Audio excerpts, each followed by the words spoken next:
Ouais, salut les gars, j'espère que vous allez bien. Vraiment, aujourd'hui, je vais te partager un message super important. Alors reste concentré. Mon message du jour est relativement sur la CAN 2023 organisée par la Côte d'Ivoire. Voilà, nous avons vécu un moment incroyable. Nous avons vécu un mois incroyable. Nous avons vécu vraiment nous avons eu des émotions pendant cette CAN là. Et je voulais revenir particulièrement sur l'équipe de Côte d'Ivoire. Et à travers son parcours dans cette compétition, nous allons tirer des leçons pour nous permettre de pouvoir vraiment avancer dans notre vie. Alors mon premier message pour toi que je tire de cette CAN là, c'est que dans la vie là, dans ce monde là, il ne faut jamais perdre d'espoir. Il ne faut jamais perdre d'espoir. La situation peut paraître très difficile, très compliquée, mais il ne faut jamais perdre d'espoir. Et l'équipe de Côte d'Ivoire nous l'a démontré de A à Z. Je vais pas venir te relater ce qui s'est passé depuis le début de cette compétition, mais je vais dire, si tu as suivi un peu cette CAN là, c'est un moment incroyable. Ça a été un moment incroyable. Et cette équipe de Côte d'Ivoire nous a montré vraiment beaucoup de choses. Nous a donné beaucoup de leçons à apprendre à travers son parcours. Alors le premier point que je voulais souligner, c'est que dans la vie, il ne faut jamais perdre d'espoir. Peu importe ta situation actuelle, peu importe les difficultés que tu traverses, peu importe ta souffrance, il ne faut jamais perdre d'espoir. Du moment où tu as encore ton cœur, du moment où tu as encore ton cœur qui bat, il ne faut jamais perdre d'espoir. Il faut toujours rester focus. Il faut toujours rester concentré sur ton objectif. Il faut toujours travailler pour ton objectif.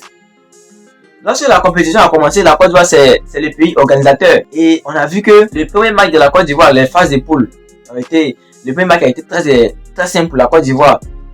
Mais la Côte d'Ivoire a perdu ses deux derniers matchs de poule. C'était vraiment difficile. La Côte d'Ivoire ne pensait pas pouvoir se qualifier même. Mais c'est par la grâce qu'elle s'est qualifiée, grâce au Maroc qui a battu, je crois, la Zambie. Et il fallait cette victoire pour que la Côte d'Ivoire soit qualifiée.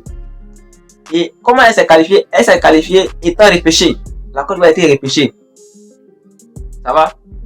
Mais un point très important qui a peut-être permis aux Ivoiriens de pouvoir changer d'attitude dans cette compétition, ça a été la défaite lors du troisième match contre la Guinée équatoriale, où les Ivoiriens ont pris 4 buts. Les Ivoiriens ont pris 4 buts dans ce match-là. Et après ce match, vraiment beaucoup de choses se sont passées. Il y a l'entraîneur qui a démissionné parce que je pense qu'il ne pouvait plus supporter la pression que le peuple ivoirien a mis sur lui. Il a démissionné. Et puis encore, chaque joueur a été insulté, a été humilié par les Ivoiriens.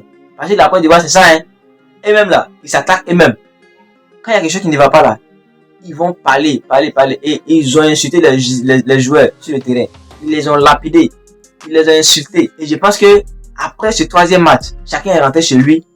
Mais les Ivoiriens avaient un petit espoir. Ils se disaient que s'ils sont qualifiés, ils n'ont plus droit à l'erreur. Et comment ils sont qualifiés? Ils sont qualifiés les derniers jours. Ils sont qualifiés. Et après les qualifications, il y avait un esprit de revanche. Il y avait un esprit qui devait montrer au peuple ivoirien que l'équipe là, on peut compter sur elle. C'était un nouveau coach. Et il y a eu un changement radical. Puis encore, quand la Côte d'Ivoire s'est qualifiée, étant repêchée, elle devait affronter l'équipe du Sénégal, qui était champion d'Afrique. Toi, tu as été repêché et on te met sur vraiment un gros morceau. Donc, pour beaucoup de personnes, la Côte d'Ivoire était éliminée. Parce que le Sénégal, avec Sadio Mané, avec ses camarades, ça n'est pas une proie facile pour la Côte d'Ivoire. Donc, pour beaucoup de personnes, la Côte d'Ivoire a été éliminée. On a été tous surpris des résultats. La Côte d'Ivoire a battu le Sénégal. Après le Sénégal, c'est le Mali. Et comment ça s'est passé pour le Mali? La Côte d'Ivoire a joué 11 contre 10. 10 contre 11. Les Maliens étaient 11, les Ivoiriens étaient 10. Les Ivoiriens ont remporté le match. Après le Mali, c'est la RDC, la République démocratique du Congo. Les Ivoiriens ont battu la République démocratique. Et les Ivoiriens rencontrent qui? Le Nigeria.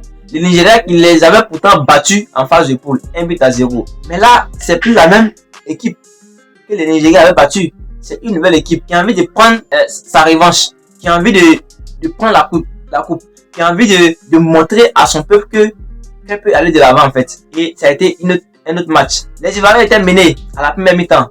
Mais à la seconde mi-temps, ils sont venus, ils ont égalisé, et ils ont mis un deuxième but. Ils sont pas allés à la prolongation. Et ils ont tué le match, comme on le dit chez nous ici. Et moi, personnellement, à travers ce parcours des Ivoiriens, il y a une leçon positive que je veux que nous, en tant qu'entrepreneurs, nous, en tant que chercheurs, nous, en tant que des personnes qui veulent aller de l'avant, on doit tirer. Il ne faut jamais perdre d'espoir. Vu là où la Côte d'Ivoire était quittée, et vu là où elle est arrivée aujourd'hui, dans ce monde-là, il ne faut jamais perdre d'espoir. Tant que ton cœur bat il faut toujours rester positif. Tant que ton cœur est bas, il faut toujours rester optimiste. Tant que ton cœur est bas, il faut toujours rester en joie. Et fais ce que tu as à faire, c'est tout. Il faut bien faire. Si tu t'es fixé des objectifs, il faut travailler sérieusement pour pouvoir les atteindre. Oui, parce que l'équipe de Côte d'Ivoire, sachant qu'elle n'a plus rien à perdre, elle a travaillé sérieusement. Elle a travaillé pour montrer aux gens que on pouvait compter sur eux. Ils ont travaillé, ils ont mouillé le maillot. Chaque match était une nouvelle réalité. Ils ont travaillé sérieusement et ils ont remporté la CAN 2023. Moi, personnellement, quand j'ai vu que la Côte d'Ivoire a battu le Sénégal, j'ai dit, ça va chauffer. Si la Côte d'Ivoire ne remporte pas, c'est le Nigeria qui remportait. Parce que moi, le Nigeria était mon équipe favorite. Voilà. Évidemment, parce que dans les jeux, il a vu qu'ils sont costauds. Mais quand la Côte d'Ivoire a battu le Sénégal, ils savaient qu'on allait partir en finale. Ils ont montré que vraiment on pouvait compter sur eux. Ils ont mis la joie dans le cœur de beaucoup d'Ivoiriens et beaucoup de personnes. Ceux qui aiment le football. Parce que c'était des moments vraiment, comment dire, inexplicables. Comment tu peux jouer à 11 contre 10, tu es mené, tu viens égaliser et puis tu remportes le match. C'est une chose inexplicable en fait. Donc, nous en tant qu'hommes d'affaires, nous en tant qu'entrepreneurs, nous en tant que des personnes qui veulent avancer dans notre vie, nous qui sommes fixés des objectifs et qu'on veut atteindre, il ne faut jamais baisser les bras, il faut toujours travailler sérieusement. Il faut avancer. Si tu as fixé un objectif, il faut travailler. Du moment que tu as encore envie, il faut travailler pour que tu puisses l'atteindre. Il faut travailler pour que tu puisses l'atteindre. Ça, c'est le premier point. Il ne faut jamais baisser les bras. Deuxième point, il faut accepter les critiques. Je vous assure, les éléphants, là, ils ont été insultés. Quand ils ont perdu le match contre la Guinée équatoriale, ils ont été insultés bien même. Mais moi, je me suis dit que les insultes que ces personnes, les éléphants ont reçu là, ça a été un déclic en fait. Parce que quelque part, il y a leur ego là qui s'est levé et dit, mais attends, comment on peut nous insulter comme ça? Il faut qu'on puisse prouver à ceux-là qu'on peut. Et la première que quand ils ont remporté la coupe, ils ont fait un retour en fait. Celui qui les avait insultés là, ils ont répondu à son message. Ils l'ont insulté aussi. Parce qu'en réalité, ils étaient en position de faiblesse. Mais il fallait qu'ils puissent remporter la coupe afin qu'ils puissent répondre à ce gars là. Ils l'ont insulté aussi. Certains parmi eux, c'est pas eux tous, mais certains parmi eux ont répondu à ce gars. Mais moi, je me suis dit que pendant que les gens jouaient, les éléphants jouaient là, je suis sûr que le scénario là, ça venait dans les têtes. Ils se disent, mais comment lui peut se permettre de nous insulter comme ça? Et ça les galvanisait en fait. Ça leur donnait de la force, ça leur donnait du courage pour pouvoir pousser et remporter la victoire. Et il faut féliciter aussi tout le staff. Il faut féliciter l'ancien coach qui est parti. Parce que Sébastien Haller, il était blessé, mais il a recruté quand même.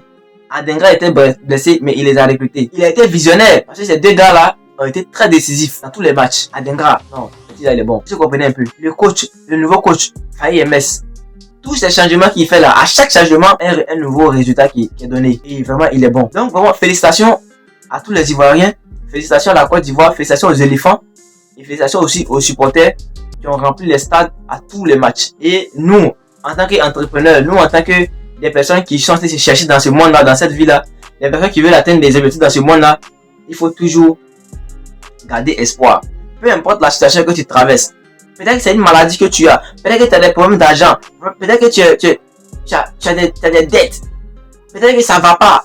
Tu n'arrives pas à payer ton loyer. Peut-être que tu n'arrives pas à manger 2 fois par jour. Peut-être que tu n'arrives pas tu as des problèmes que tu peux pas résoudre. Il faut toujours garder espoir. Tant que ton cœur est bas, il faut te dire que c'est encore possible. C'est l'équipe de Côte d'Ivoire là nous a montré cela. C'est vraiment important. C'est un point très important qu'il ne faut pas négliger. Et le deuxième point, il faut accepter les critiques. Quand on te critique, que la critique soit positive ou négative, il faut accepter. Il faut tirer des leçons dedans pour pouvoir te construire. Je pense que c'est ce que l'équipe de Côte d'Ivoire a fait. Ce sont les 2 points que je voulais souligner à travers cette vidéo. Reste concentré dans ta vie, travaille sérieusement et je pense que tu vas remporter la victoire comme la Côte d'Ivoire l'a fait aujourd'hui. Merci et à très bientôt.